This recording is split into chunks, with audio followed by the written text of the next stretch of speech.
Kembali lagi di podcast santai aja. Kapan terakhir kali lo ngerasa seneng? Gokil, deep gak tuh? Baru mulai langsung deep ya kan? Gak apa-apa ya kan, inget podcast yang paling lama menduduki peringkat 1 di Spotify dari zaman dulu. Itu podcast monolog deep kayak gini, rintik seduh, bener gak? Makanya kalau gue pakai cara ini, siapa tahu ini bisa naikin ranking podcast ini juga gitu. Maksudnya gini, kadang tuh ada hal-hal yang bikin seneng ya, kayak kebahagiaan kecil yang mungkin kita juga gak bisa jelasin kenapa. Dan ini kebahagiaan yang bukan diambil dari prestasi lo ya. Misalkan lu bahagia karena keterima S2 di Amerika, ya itu bahagia, tapi itu kan berkat usaha lu juga gitu. Misalnya atau lu bahagia karena nikah misalnya, ya itu juga berkat ada usaha lu juga di situ tentunya. Atau lu bahagia karena capres yang lu pilih dulu menang gitu misalkan ya kan. Sekarang masih bahagia nggak tuh? Nah yang gue bahas sekarang tuh bukan yang kayak gitu, tapi kebahagiaan yang emang dapat gratis aja tiba-tiba gitu. Kayak Tuhan ngasih lu bonus tiba-tiba gitu ibaratnya. Mungkin kita habis berbuat baik sebelumnya apa gimana nggak tahu juga, tapi ya tiba-tiba bonus ini datang aja dengan cuma-cuma gitu. Kadang kita juga mungkin kurang bersyukur sama kebahagiaan kecil ini, atau mungkin kita kadang nggak ngeh bahkan. Contoh pertama, gue tuh seneng banget ketika lagu yang gue suka tiba-tiba muncul di radio. Gue juga nggak paham kenapa ini bikin seneng. Padahal kan kita kalau mau denger lagu itu ya tinggal buka Spotify aja gitu kan. Tapi kesenangannya beda dibanding lagunya tau-tau muncul di radio tuh, nggak tahu kenapa beda aja rasanya. Mungkin karena kalau di Spotify itu kita yang nyari lagunya kali ya, tapi kalau di radio lagunya yang nyamperin kita. Jadi kita merasa spesial. Atau mungkin juga karena ada unsur kagetnya. Kalau di Spotify itu ya kita pencet ya muter lagunya. Kalau di radio kita lagi nggak mikir lagu itu tiba-tiba nongol. Atau mungkin juga karena ada sensasi kita dengerin itu rame-rame sama orang-orang lain yang lagi dengerin radio itu juga. Yang nggak tahu lah ya. Atau mungkin juga karena kalau di Spotify lu bisa berulang-ulang, bisa lu play berkali-kali lagu yang sama tuh bisa lu ulang 5 kali juga nggak masalah gitu. Apalagi lagu-lagu dari band gue Gledek gitu, lu ulang 5 kali juga baru 5 menit hitungannya. Tapi kalau di radio lu kan gak bisa ngulang, jadi setiap nadanya lu nikmatin, setiap ref lu ikutan nyanyi, lu main drum di setir mobil lu gitu-gitu. Seneng banget lagu yang lu suka muncul di radio tuh. Apalagi lebih happy lagi kalau lagunya itu lagu yang udah bertahun-tahun lu gak denger, dan bahkan lu mungkin udah lupa kalau lu suka sama lagu itu. Tiba-tiba muncul di radio itu best banget kayak gitu, gak tahu kenapa. Contoh kedua, lu misalkan lagi di luar gitu kan, ya udah lu lagi jalan kaki atau lagi bengong aja gitu, abis itu lu ngerogoh kantong celana lu, terus awalnya ya lu paling cuma nemuin kayak benang kusut random atau gumpalan debu doang. Tapi pas jari lo nyentuh ke pojok ujung kantong, tiba-tiba lo nyentuh sesuatu, rasanya tuh kayak kertas gitu dan agak tebel. Dan ternyata itu adalah 20 ribuan lecek, udah kelipet ke bentuk yang sangat kecil, warna udah agak pudar tipis, tapi endorfin kebahagiaan lo tuh melonjak tinggi gitu. Kadang goceng, kadang 20, kadang gocap, kadang cepet. Pokoknya semakin tinggi angkanya, semakin tinggi tingkat happy-nya juga biasanya. Di level kebahagiaan segitu, lu nggak ngeh masalah lain. Mungkin negara lagi nggak baik-baik aja, mungkin rupiah lagi melemah, lu nggak ngeh. Tim bola favorit lu mungkin abis kalah, mungkin mantan lu udah punya cowok baru yang jauh lebih keren dari lu nggak inget itu semua. Isi otak lu cuman kayak gorengan asik kali ya gitu doang, atau cakwe enak sih buat nyemil nih, kayak gitu-gitu doang. Lu pengen langsung jajanin duit itu, yang padahal kalau lu nggak nemu duit itu, lu jajan bayar pakai kris juga bisa sebenarnya, tapi tetap aja happy-nya tuh beda. Seneng banget gitu, padahal itu kan duit ya, duit lu juga. Dan kalau lu pengen duit itu ya tinggal ke ATM aja ambil duit sebenarnya. Tapi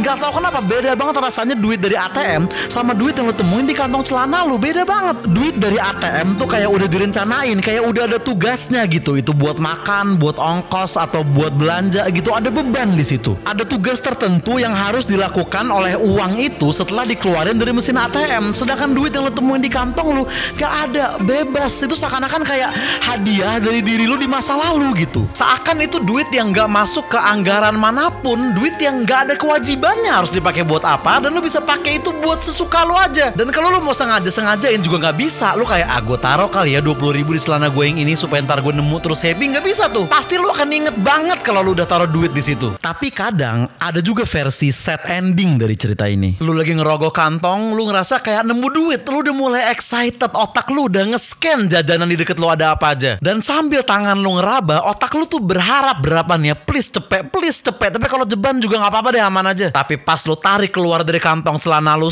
ternyata itu struk belanjaan Indomaret dari 3 hari yang lalu. Di situ lu kecewa, lu sedih, lu marah sama diri lu sendiri di masa lalu. Ngapain coba struk-struk kayak gini disimpan, goblok? Pasti aslinya gue pengen buang tapi lupa kan. Ujungnya gue nemuin dengan cara kayak gini. Lagian ngapain sih masih gue terima struk kayak gini buat dicatat pengeluaran di akhir bulan gitu? Kan udah ada smartphone, catat aja di sono. Segala struk disimpan-simpan buat apa? Fuck, pasti sebenarnya gue nggak butuh, tapi gue nggak enak bilang, Bona gak usah mbak gitu kan. Emang tolol gue di masa lalu. Gue pikir di 20 ribuan lecek, ternyata yang lecek justru mood gue.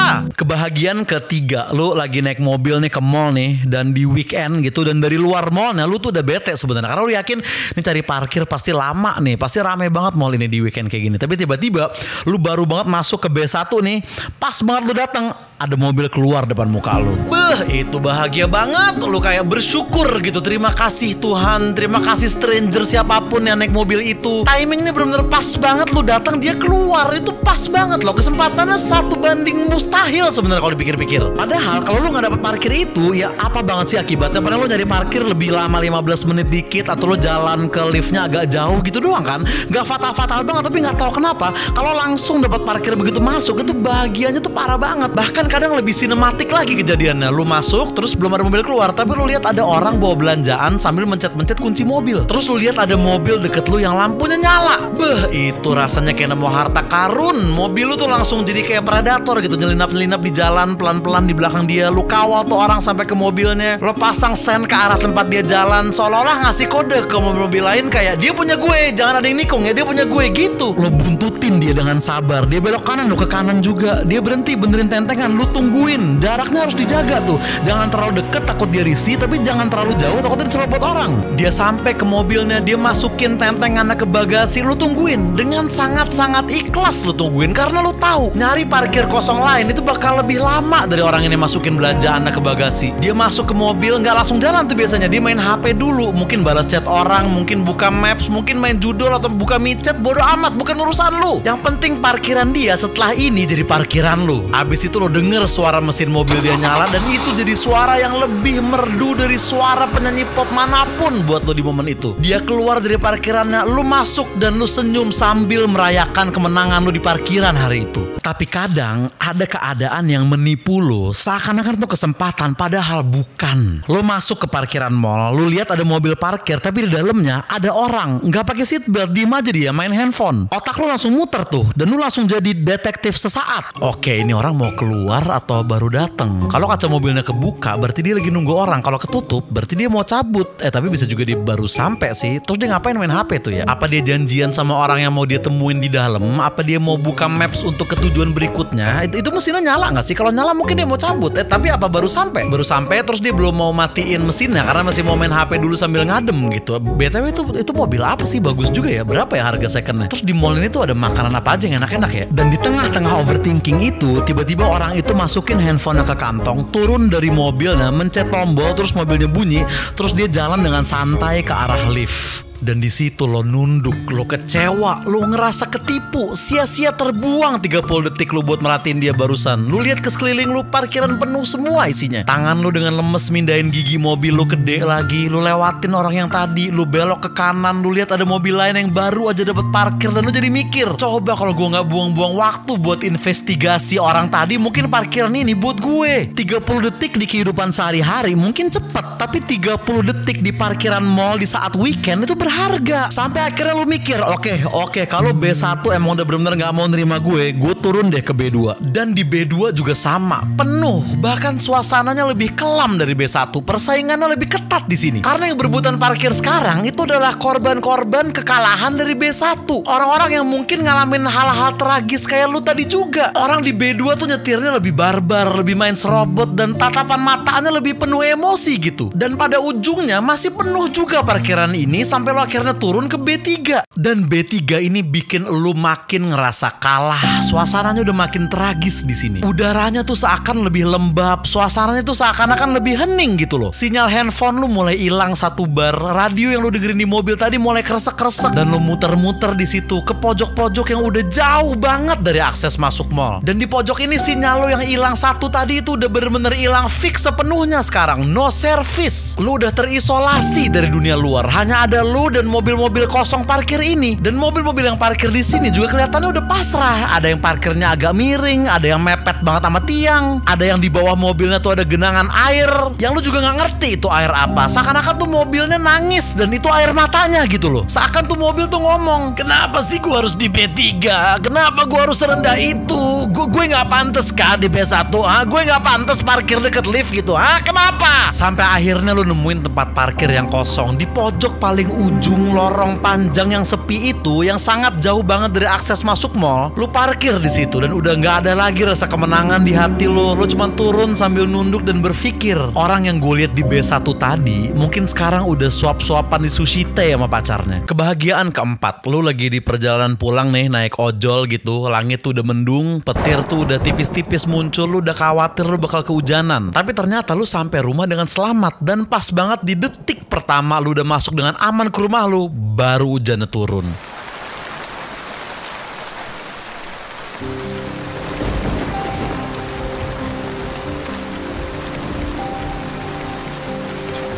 Itu happy banget rasanya, kayak pas banget gitu. Walaupun kasihan abang ojeknya tetap kehujanan juga, tapi kadang otak egois brengsek kita tuh nggak sampai sejauh itu mikirnya. Karena sepanjang perjalanan tadi lu udah jadi pakar cuaca, lu udah ngukur tuh. Oke, jarak rumah gue masih 3 menit lagi. Awan hitam di atas sono mungkin pecah 2 menit lagi nih. Ya seburuk-buruknya gue basah kuyup 1 menit lah. Karena tadi 12 detik yang lalu udah ada 1 tetes jatuh ke belakang tangan gue nih. Mungkin ada yang udah netes ke celana gue tapi gue nggak ngeh. Oke, keburu nggak ya? Keburu nggak ya? Please keburu, please keburu. Dan ternyata beneran keburu. Suara gerimis yang tadinya rintik-rintik sekarang berubah jadi suara hujan kenceng gitu. Dan itu nggak ngeganggu lu. Lu malah seakan suara itu kayak tembok yang ngelindungin lu dari hal di luar sana gitu loh. Suara itu nutupin kuping lu dari suara macet di jalan raya. Lu aman dari repot neneduh. Lu jauh dari motor yang ngebut di genangan air terus airnya bisa nyiprat ke celana lu. Lu jauh dari itu. Aman dari itu semua. Lu udah di rumah dan hujan itu seakan nyambut kedatangan lu. Lu nggak sadar ngeluarin nafas lega yang mungkin dari tadi lu tahan. Bahu lu yang tadinya agak tegang tiba-tiba jadi agak lebih rileks dikit dan turun. Lu masuk ke rumah lu lempar kunci ke atas meja kecil deket pintu, lu ganti baju, lu nikmatin hujan itu. Lu ambil headset, lu dengerin Payung Teduh atau Float atau Bernadia ya, atau Cannibal Corpse kalau lu anak metal. Intinya lu nikmatin deh itu hujan. Terus lu bikin mie rebus pakai telur 2 sama cabai rawit, lu makan di meja makan lu sendiri sambil diiringin suara hujan. Di momen-momen kayak gini, di saat lo di rumah pakai baju rumah dan celana pendek, ngunyah mie rebus anget sambil diiringin suara hujan, di level kebahagiaan segini lo nggak kepikiran tuh kinerja pemerintah lagi bagus apa jelek. Lo nggak mikirin udara Jakarta katanya makin hari makin kotor. Lo nggak peduli itu semua. Lo cuman sibuk ngunyah sambil nyeruput kuah. Paling yang lo pikirin cuman ini kuning telur mau gue aduk aja apa gue simpen buat terakhir ya, gitu doang. Se-happy itu lo di momen itu. Dan anehnya karena lo nggak naik ojek, lo naik mobil atau naik taksi dan lo tetap happy ketika lo sampai rumah terus hujannya baru turun. Padahal kalau hujannya turun pas lo masih di jalan juga lu nggak kehujanan sebenarnya. Karena mungkin ini emang bukan tentang hujan, tapi tentang perasaan kemenangannya itu loh.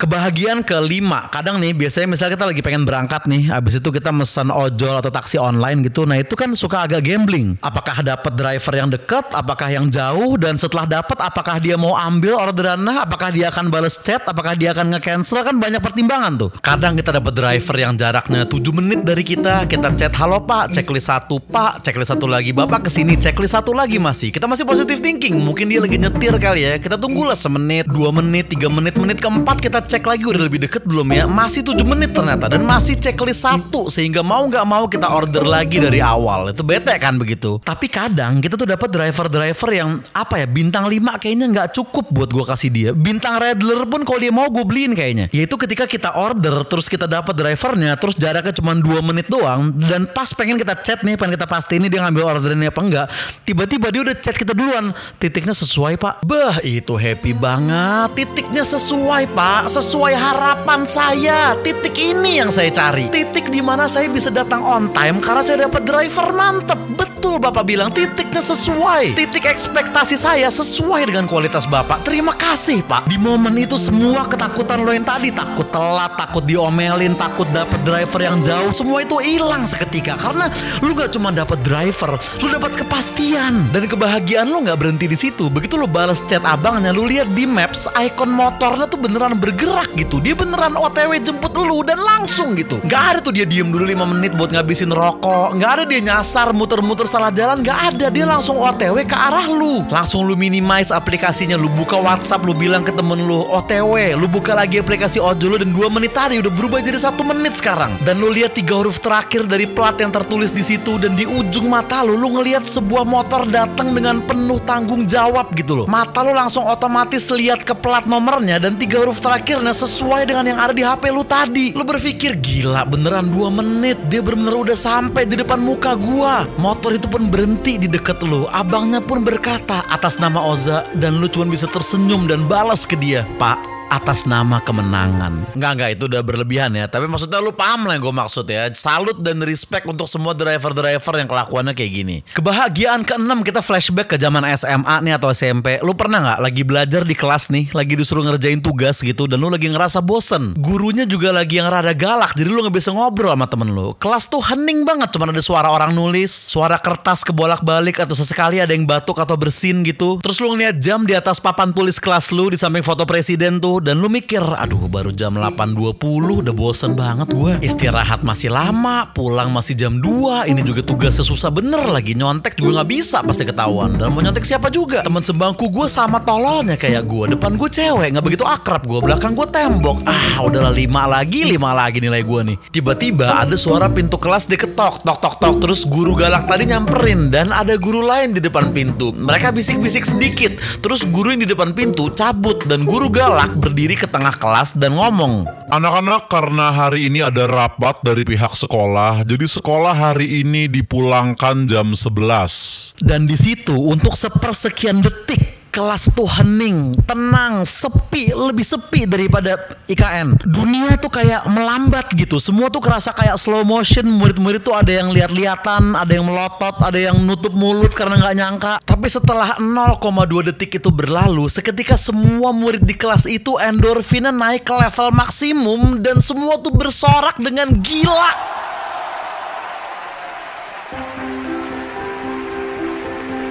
Karena itu bukan sorakan doang, itu teriakan kebebasan. 40 murid secara bareng ngeluarin semua beban di dada mereka gitu secara bersamaan. Tiba-tiba ada suara berak dari tangan-tangan yang mukul meja. Terdengar juga suara kursi yang didorong ke belakang dengan kasar karena yang duduk di sana mau lompat berdiri gitu. Terdengar juga ketawa-ketawa kebahagiaan. Kelas yang tadinya hening tiba-tiba jadi kayak stadion bola waktu timnas menang. Jadi kayak K-popers di konser waktu pertama kali idolanya naik panggung gitu. Sorakan itu seakan semua murid di sana dapat hadiah mobil gitu loh. Happy banget. Atmosfer di ruangan tuh kayak berubah banget gitu. Udara yang tadinya kerasa berat, kerasa panas tuh sekarang jadi kayak ringan dan adem. Guru galak yang udah cemberut dari 90 menit terakhir tuh sekarang tuh ada senyum tipis karena lihat kelakuan murid-muridnya. Di momen itu kita nggak peduli siapa ranking 1, siapa ranking terakhir. Kita nggak inget raport kita semester kemarin tuh ada 4 nilai yang merah. Lupa kita sama itu semua. Kita nggak kepikiran ntar kita mau kuliah di mana. Kita nggak kepikiran bahwa sekolah kita juga bukan sekolah-sekolah unggulan banget. Kita nggak inget sama itu semua, lupa. Kita hanya bersorak dan senang bareng-bareng gitu loh. Langsung muncul lah wacana-wacana liar. Puncak kali ya. Nonton bioskop lah sekali-sekali. Main bola aja mendingan. Kita ke rumah lu aja main PS. Pokoknya banyak banget rencana. Walaupun ujung-ujungnya nggak ada yang kejadian. Kita cuma nongkrong di warung biasa tempat kita nongkrong juga. Bedanya cuma jadi lebih cepat aja mulai nongkrongnya. Cuma gitu doang, tapi happy banget. Yang padahal kan pulang misalnya jam 2 nih. Itu harus cepetin dari jam 11. Itu kan juga sebenarnya cuma 3 jam doang selisihnya. Nggak parah-parah banget, tapi tetap aja happy-nya tuh happy banget gitu loh. Sumpah ya, gue tuh masuk SMA tuh udah hampir 19 tahun yang lalu sekarang. Kadang kalau gue lagi ngumpul sama teman-teman SMA gue sekarang, kita tuh kadang udah mulai lupa beberapa nama teman lama kita yang udah gak pernah ketemu. Nama-nama guru kita udah mulai lupa, nama beberapa penjaga kantin kita udah mulai lupa. Tapi momen kayak gini, saking happy-nya, ada satu yang gue masih inget banget sampai sekarang secara detail. Siapa guru yang ngomong, gue lagi duduk di samping siapa, jam berapa itu terjadi, gue masih inget banget. Saking happy-nya gue masih ingat. Dan juga karena kebetulan sekitar 4 bulan setelah hari itu gue gak naik kelas. Tapi gue lebih ingetnya karena happy-nya, bukan karena gak naik kelasnya. Intinya itulah kebahagiaan-kebahagiaan kecil yang kita harus lebih mensyukuri kayaknya. Kebahagiaan-kebahagiaan yang bukan dari prestasi kita, tapi emang kayak ya bonus aja dari Tuhan buat kita. Semoga semua yang nonton ini, semoga hari ini lagu favoritnya diputerin di radio. Semoga lu nemuin duit 100 ribuan lecek di kantong lu. Kalau lu ke mall, semoga lu nemuin parkiran cepet di B1. Kalau hari ini hujan, semoga hujan tuh turun setelah lu sampai rumah. Dan kalau lu mesen ojol, semoga lu dapet driver yang jaraknya cuma 2 menit dari lu. Dan kalau lu masih sekolah, semoga hari ini sekolah lu pulang cepet, oke? Sampai ketemu di podcast santai aja berikutnya.